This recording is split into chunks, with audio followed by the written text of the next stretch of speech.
Okay, let's read chapter 12. Mrs. Surlaw. The library was on the 7th floor. Mrs. Surlaw was the librarian. A giant stuffed walrus sat next to her desk. The walrus was bigger than most of the kids in the school, and a couple of the teachers, too. Kindergartners often got scared the first time they saw Mrs. Sherlaw's walrus, when they dared touch one of its giant tusks. However, they discovered it was soft as a pillow.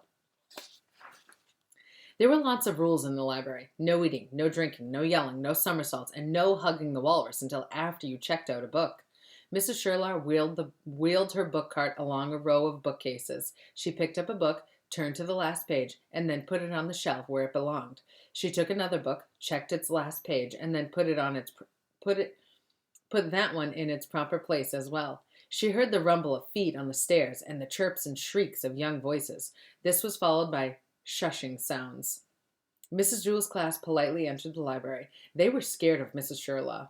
When the two adults greeted each other, the children scurried to different parts of the library. They had only 15 minutes to choose and check out a book. That's pretty short. Have you read The Pig, the Princess, and the Potato? Leslie asked Jenny. Is it good?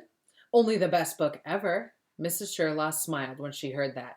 The only thing she loved more than books were children who loved books.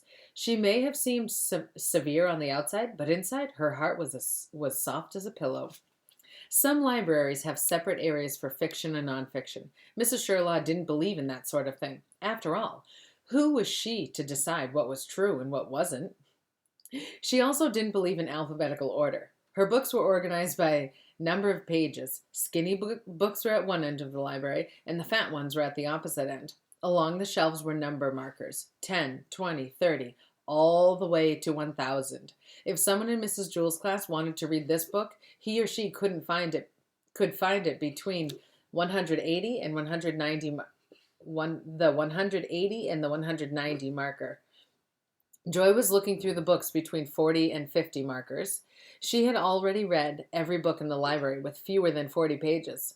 Allison liked long novels. She was looking through the ones that were between 230 and 240 pages. Jason stood behind her watching. At last, Allison chose her book. It had 232 pages. Jason took the one next to it with 233 pages. Allison scowled at him.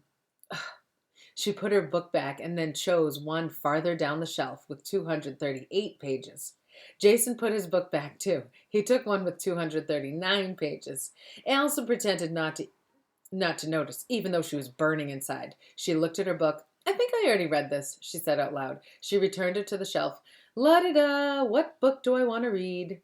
Suddenly, she dashed to the end of the aisle and around the corner. Jason had trouble squeezing his book back into place. By the time he did, he couldn't see Allison anywhere. He went from one end of the library to the other, searching between the aisles. When he finally saw her, she was hugging the walrus. That meant she had already checked out her book. He went to Allison. Hey, Allison, can I see your book? No, she replied. How many pages? He asked. I'm not telling you. More than 300? Maybe. No way. Even you wouldn't read a book with more than 300 pages. Allison shrugged. More than 350 pages? He asked. Maybe. 500? Maybe. Just tell me the title. Nope. I'm just trying to help you, he explained. Maybe I've already read the book. I could tell you if it's any good. You don't want to read a 500-page book if it's boring or has a bunch of kissing in it. Rondi finished checking out her book and then hugged the walrus too. Let's go, Rondi, said Allison. Jason watched the two girls leave the library. He went to Mrs. Surlaw. How many pages in Allison's book? He asked.